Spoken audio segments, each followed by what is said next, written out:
Hey everyone, welcome to Cross the Ditch NC. My name is Laura and I'm so glad to have you here today. There are some big updates and changes here. As you saw in the last video, I was working on expanding our flower bed out front. I'm also working to expand the flower beds in the back, so we'll have more flowers for cut flowers and bouquets next year. So I want to share those updates with you. Also, we are going to be planting out some flowers today. Yes, it is the middle of September and I am planting flowers. These flowers will start to grow and then they will overwinter, continue to grow their roots, but then in the spring we'll have earlier plants, earlier flowers, earlier in the season obviously, but they'll also be stronger plants. So excited to do that. And I've never really planted out actual flowers from seed in the fall before, so I'm going to be using the guide from the Cool Flowers book to do that. The only thing I've really ever done in the fall is plant out bulbs, so this will be a first for seed and I'm excited to do it. And then from there I'll just kind of walk you around and show you a few things in the garden. Okay, so one of the first big updates is of course the expansion of our cut flowers. This upcoming year, I am planning to expand, which I've already kind of mentioned it. I'm planning to expand the areas that we grow flowers and to add more areas so we can offer more flowers in the spring, summer, and fall of next year, kind of expanding the cut flower and bouquet side of our garden. So I am stoked about that and am excited to share that journey. And in sharing that journey, there is a bit of a name change. So this has always been Cross the Ditch NC and it is a homestead. However, the cut flower side of it will be called the Rebellious Garden. And I'll do a future video on how I came up with that name, but I wanted something kind of catchy, but something that also captured the spirit of the cut flower garden and just gardening in general. And the word rebellious was the first thing that came to mind. So, and it's not for the reasons you think, but I'm excited to share that with you. So look for a future video titled What's in a Name. But I have a new logo for that. I want to share that with you. So you'll start seeing that logo pop up a little bit more, but that is the Rebellious Garden and Flower Farm. So that'll be the logo. That'll be on the cut flower bouquets and stuff next year when I take them to the farmer's market, and if anyone orders any, that'll be the logo that adorns the wrappers and the jars. So excited about that change, and I pray so much that that side of the garden and farm really takes off and grows, because it is a dream of mine to have a big flower farm one day. That would be so awesome. But for now we'll start small and then we'll grow from there. But that was the first thing I wanted to show you, and the next thing I want to show you is the front garden expansion. So you saw this in a video recently where I was working on expanding the front garden bed, and here you can see it is complete. So if you haven't seen that video, go back and watch it definitely. But just to give you a little update, we had like an area for shrubs that started probably about where that moss patch is right there, maybe a little bit in front of it, and went across here. We had 2 hydrangea bushes there, but they were not good. They were sick. So we went in and we dug out the hydrangea bushes and the soil and the mulch that was around it and expanded the area pretty large, going up past our sidewalk. We have an arbor rose called a Colette planted there, coming up right here. And so this whole area has landscaping fabric below it and then mulch on top of it. I have a little pathway to walk through with stepping stones because a lot of our tomatoes and stuff are over here, so I wanted a way to walk through there. I moved the green stalk right here. There's another one over there, but in here will be our perennial flowers. So I know for sure I'm going to plant daffodils here, and I'm going to plant some ranunculus, and other than that I think I will plant lilies in this area as well, because those flowers are ones that I don't have to lift the bulbs up each fall or winter time. I can leave them in the ground. They'll grow again the next season. So it'll be just a beautiful area for those to grow, and it'll be appealing from the curb. And then up here where our peach tree is and where my bare root strawberries are currently sitting, they're doing well, by the way. I'll have daffodils planted in here as well. As far as the back garden is concerned, I still have a lot of vegetables planted in here. I'll do a video on that here soon, just showing you what I have growing for the fall and the winter time. But what I'm going to do is, once these zinnias here die out, I'm going to dig up my daisy that is right here and transplant it elsewhere. And then I'm going to use gnats. I'm going to lift these pallets, remove the dirt, and I'm going to use these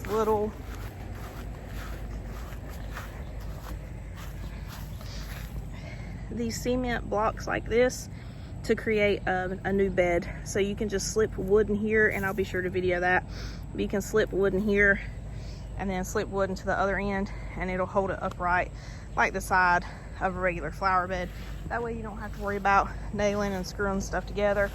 It's literally like Lego pieces being assembled together, which is really nice. So that's what I'm going to do here. I'll probably come about 18 inches off of this bed. The bed that runs right here, I'll come 18 inches off of it and do a bed right here about the same size as that one, which is roughly a 4x8. And then over here where this bed is, I'm going to do the same thing. I'm going to come off the pre-existing bed right here about 18 inches, enough for a nice little walkway, enough room to kind of scooch between. And then I'm going to lift these. This is my no dig garden. I'm gonna dig it up. And then these pallets back here, I'm gonna lift them and take the dirt and kind of scoop it up and move it into the bed that I'm gonna put here. And I'm debating on it. I hadn't quite made up my mind yet, but I may come off the side and do another one right here. That'll give me 3 beds.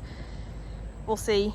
It depends on how the price of lumber is doing, because the price of lumber was pretty high not too long ago. So as long as it has come down, then we will do that. We'll see. I will definitely keep you updated on it. But I feel very confident to say that I believe that this will be the last week of a lot of my summer loving garden veggies, the stuff that loves heat, like peppers, because shirt got caught. This week we are expected to get down into the mid to upper 40s at night. Show you this beautiful dahlia.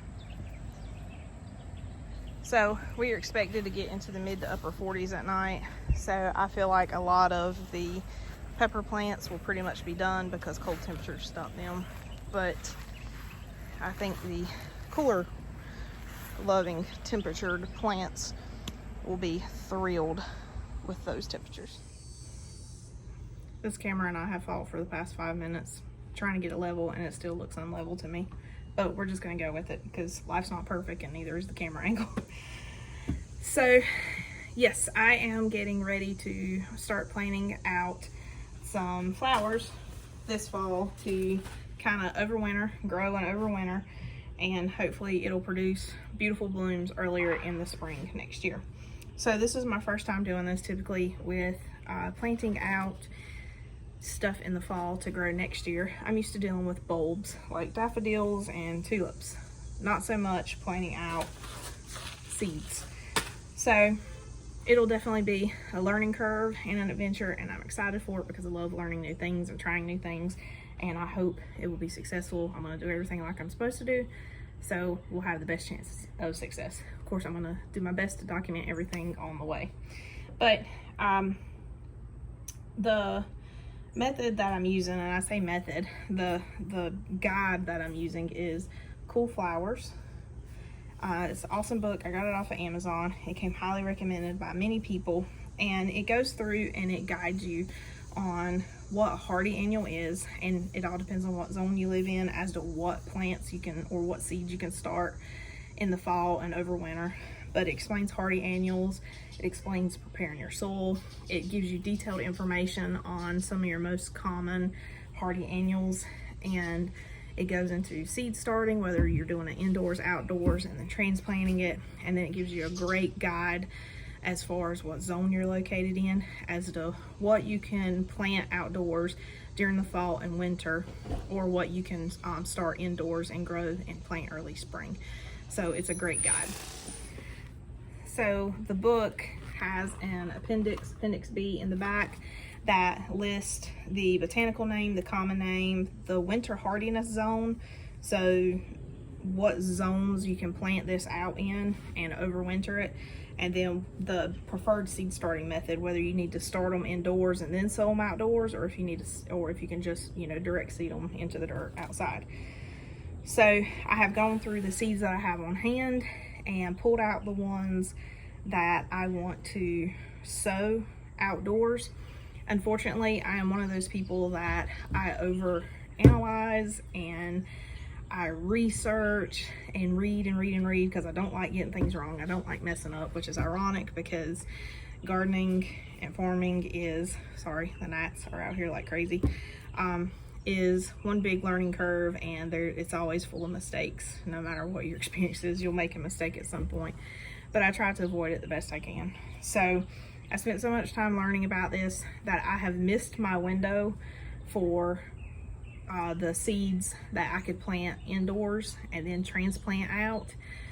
So a lot of the seeds that you start indoors for the fall, you start them like, I should have started them like in July. So I'm not even like in the wiggle room area anymore. I'm way past it because it's the middle of September. So you would start them in July and then you would transplant them out about this time of year. So I missed that window. I'll do that next year. There is a guide though where I can start these like in December and then transplant them out February-ish. So that'll be good. I'll give that a try. But the ones that I'm going to be planting out today are the ones that I can direct sow into the soil outdoors. So I'm using her guide on how to do that. So I'm using the appendix that she has listed here, as well as one of her chapters that lists very detailed information about the different types of hardy annuals. It goes into a lot of detail about the hardiness zone, its growing height, spacing, if it's deer resistant, will it reseed or not, some additional tips to be success, how to keep, once it starts blooming, how to keep it blooming, things like that. So a lot of great information. So if you're interested in growing flowers in the wintertime, get you this book. So I have that, and I will be referencing it the whole time I'm out there growing. And then I have my notebook, which you saw earlier. I am determined to do better this year with keeping notes on what I have planted and where I have planted it. And that is even more so important when planting a cut flower garden than it is for doing my vegetables, because I want to know what I have out there. So like I mentioned earlier, I can plant additional stuff in the wintertime and spring. So I have my notebook to write down what I'm planting and where I planted it. I have my Cool Flowers book, and then I have my seeds for the things that I'm going to plant out. I should have brought my thermosol over here. I had it in the backyard last night, but these gnats are driving me nuts. Sorry. So what I am planting out today, let me throw them out here real quick so I don't. And some of these are somewhat of a guide. I'm going somewhat by the guide. I'm going to follow it to the T the best I can. But in some of these, I am. Some of these I aren't. I am not. In the book, for some of the items, it'll list, you know, the preferred sowing method for the fall. So it'll list either sow outdoors or sow indoors. And then if it has both listed, whichever one is listed first is the one that is the best method to use. So some of these things, like my sweet peas, it's preferred that they are started indoors and then transplanted out, you know, 6 weeks before your frost date. However, like I said earlier, I missed that window, so I'm gonna direct sow them because it does have that up there as well. I'm gonna do a few of them and just see how they do. And I'll definitely get these started over winter so they'll be ready to be transplanted out early spring, an additional crop of them. And that is one thing about when you're planting your seeds, you don't wanna put everything out all at once. You want to succession plant for two reasons. One, just in case the seed rots or don't come up. Sorry, I had something crawling on my foot. Just in case the seeds rot in the soil, they don't come up, they don't germinate, whatever, you wouldn't have lost all of your seed. And then the other reason you don't want to plant out all your seeds at once is so you can succession plant. So that way you'll have a continuous supply of blooms or vegetables or whatever you're planting out.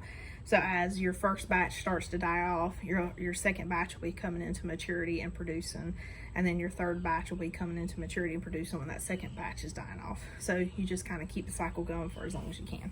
So I'm going to plant some out now, and then I'll plant some more out in the spring. So the things that I am going to be planting out today is, I'm going to plant out calendula. I actually have some started already in my seed trays.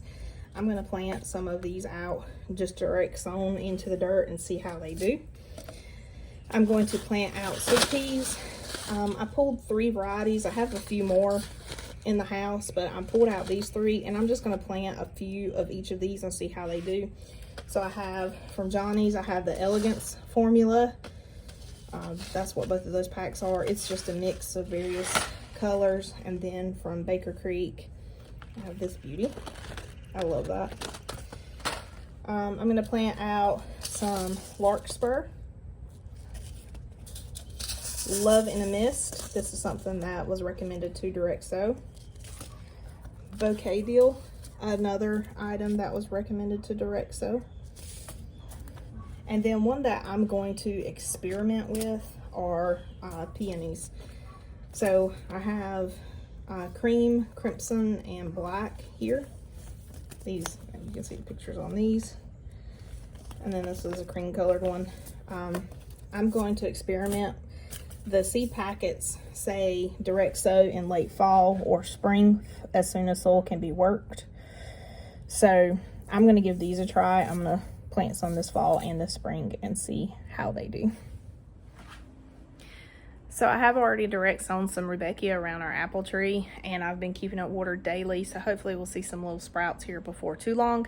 And then over the winter I'll throw just a very light little row cover on top of it to protect the little tender greens from any freezing temps that we may have.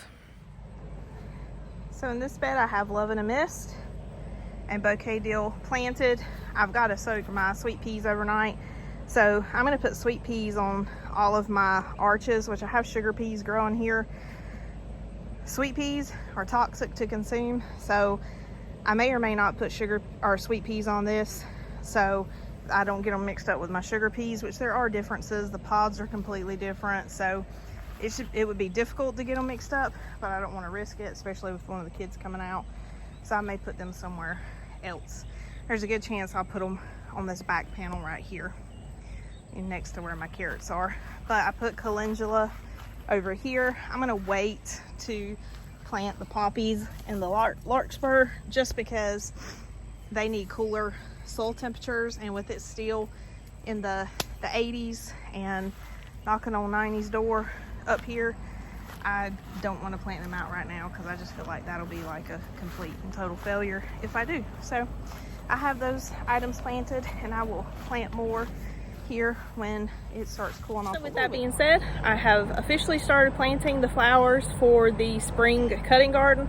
I'm so excited. I cannot wait to share the progress with you, and I cannot wait to start harvesting flowers and making bouquets with them in the spring. Yay! All right, well, I'm gonna head inside because these gnats are about to tote me away. They're driving me absolutely nuts. It is still hot, as you can see, super sweaty. So I am gonna go inside and cool off. Please, please, please come back and check with me. I'm gonna start back posting pretty regular. the progress of the fall vegetable garden as well as the progress of the cutting garden, and I cannot wait to share all the blooms with you that we're going to have in the spring. It's going to be absolutely beautiful. Thank you so much for joining me. If you like what you saw today, be sure to hit that subscribe button. I hope you come back to see me again. Have a blessed day.